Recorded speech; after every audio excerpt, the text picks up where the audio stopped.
Greetings, I'm Mr. Grimreaper 512, and welcome to Ripped from the Silverscreen.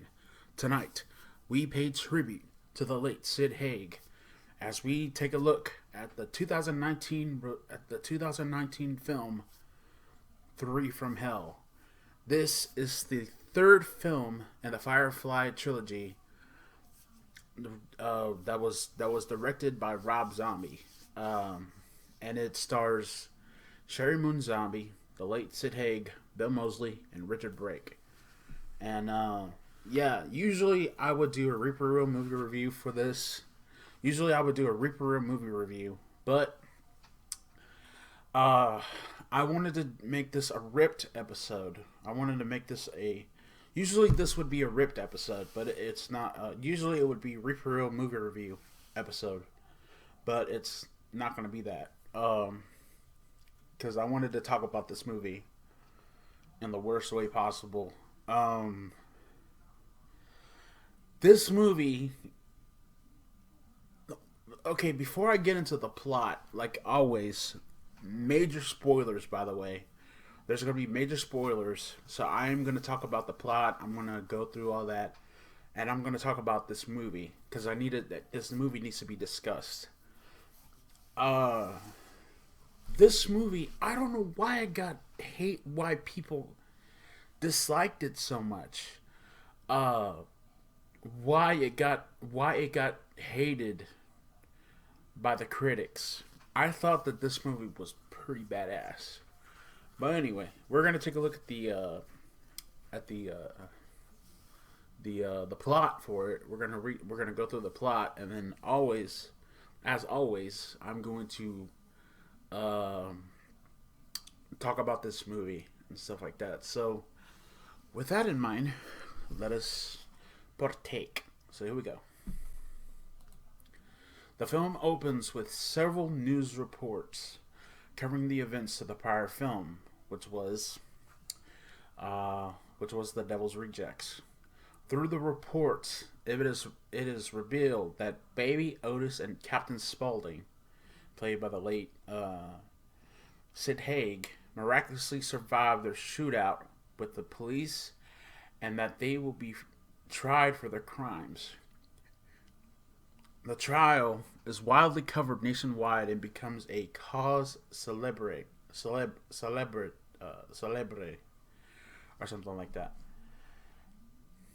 Which is so what happened with because back in the 80s, that was like a really big thing.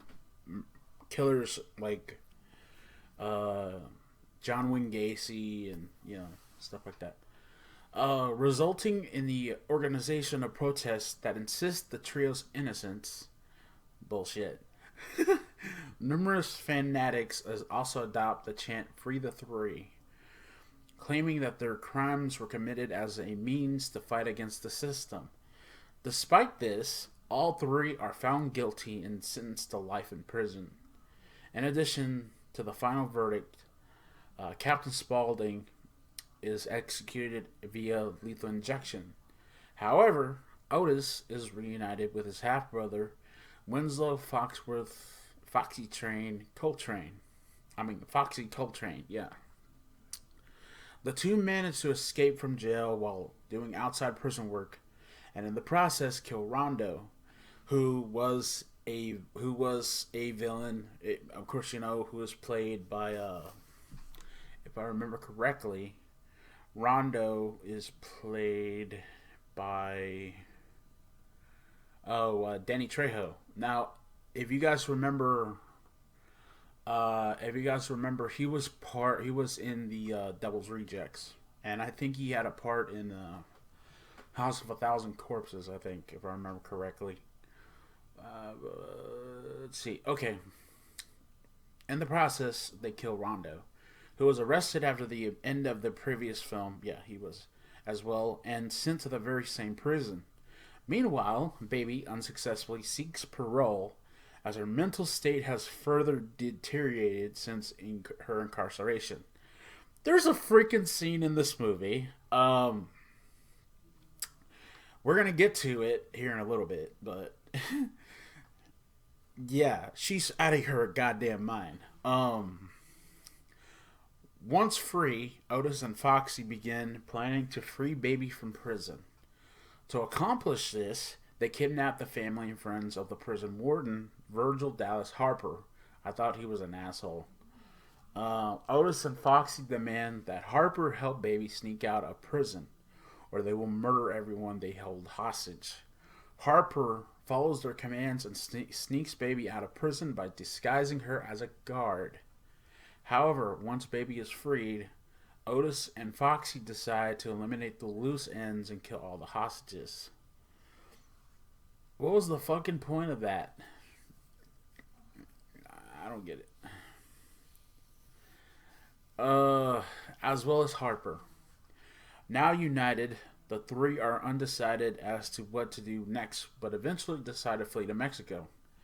A decision that is made more pressing due to the growing instability of Baby, who was out of her goddamn mind at this point. Otis, Baby, and Foxy managed to successfully cross the border and flee to a small town in Mexico that is celebrating the Day of the Dead, Dias de los Muertes, yeah, and haul up in the town's lone hotel. They briefly worry about being recognized, but dismiss these concerns, unaware that the hotel's owner has in fact recognized them and has alerted Rondo's son, Aquarius, to their location.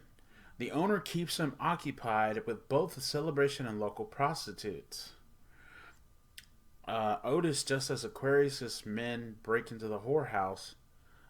Wait. While Aquarius heads out to the location with several henchmen in tow. Yeah. The following morning, Baby bonds with a local worker, Sebastian, who kind of looks like a fucking hunchback, who notices Aquarius's arrival. He warns Baby of the danger before running to warn Otis.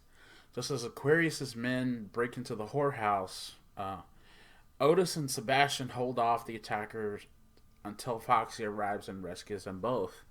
Otis separates from them, managing to successfully find the hotel owner and kill him.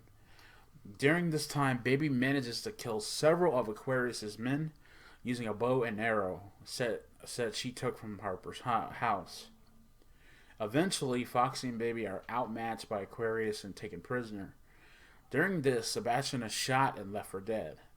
Aquarius and his remaining goons use Baby and Foxy to draw Otis out in the open. Otis appears and squares off against one of Aquarius's men in a knife fight, while Sebastian, still alive despite his wound, sneaks up and silently frees both Foxy and Baby. This enrages Aquarius, distracting his man in the knife fight and allowing Otis to gain the upper hand. He, Baby, and Foxy manage to overpower Aquarius. However, Sebastian is shot and killed in the process. Poor dude.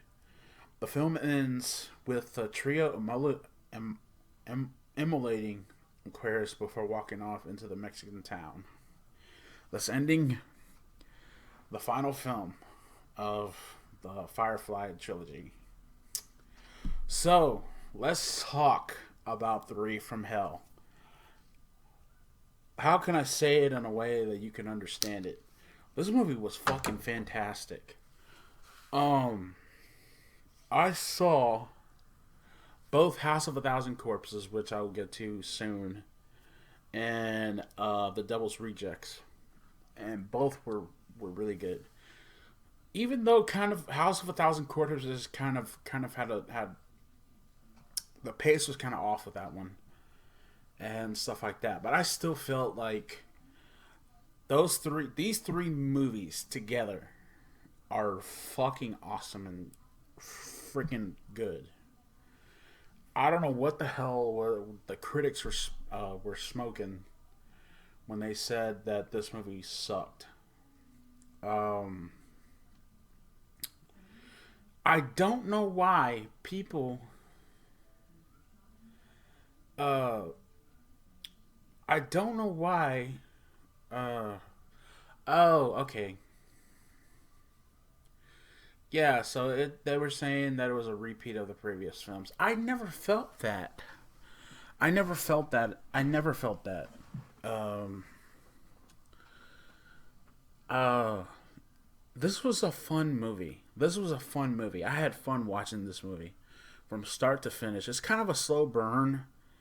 Uh, it's kind of a slow burn, but it gets to the action. Um, it gets to the action in a hurry. Um, there's some people in the movie that you don't that you can't recognize. Like it took me a while to recognize. There is a okay. There is a certain clown in the movie. There is a certain clown in the movie that shows up during a when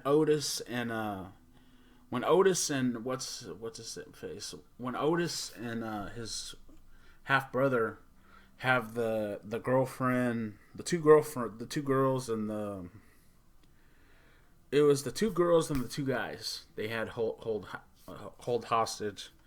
There was this clown that shows up out of nowhere, like this, and I had no idea. I had no idea who it was until I thought about it for a second, until I looked at the face, and then I noticed it was Clint Howard.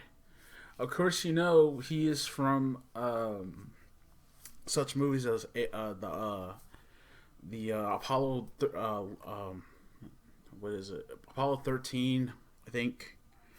The Ice Cream Man, which was another scary movie. I'm gonna cover that sometime soon. Um, but uh, but yeah, and then also Dee Wallace, who plays Greta. I had no idea that was her. Um, but yeah, I love this movie. I'm sorry to say, but I love this movie. I thought this movie was awesome. Um, I don't know what the critics were smoking when they said, "Well, I can kind of get it because it's kind of a little slow burn. It's kind of a slow burn up to certain parts and stuff like that." Um, for those people that love a lot of nudity, yes, there's a lot. There is a lot. Usually there would be a Sherry Moon zombie butt shot, but there wasn't. Oh well. Um, but it was still a good movie. I loved it. Um, I thought that the film was really good. Um, I give this a 10. I give this a 10. I give this a huge fucking 10 out of 10. Um, and yeah, this year we lost Sid Haig, and I just want to say that he was a he was I loved him as Captain Spaulding.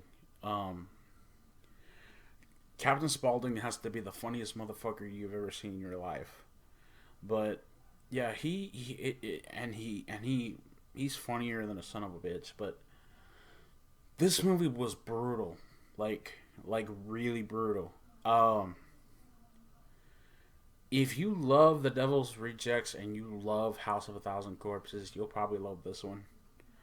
But let me know in the comment section down below, which movie do you think was the better one? Do you think this one was better? Did you think House of a Thousand Corpses was better?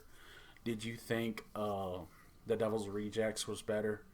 Which of the Firefly series do you think was better and why? So yeah, that is going to be it for me for tonight. I'm Mr. Grimreaper 2. I'll see you on the afterlife. Sid, pal, rest in peace, and I'll see you again soon. Peace.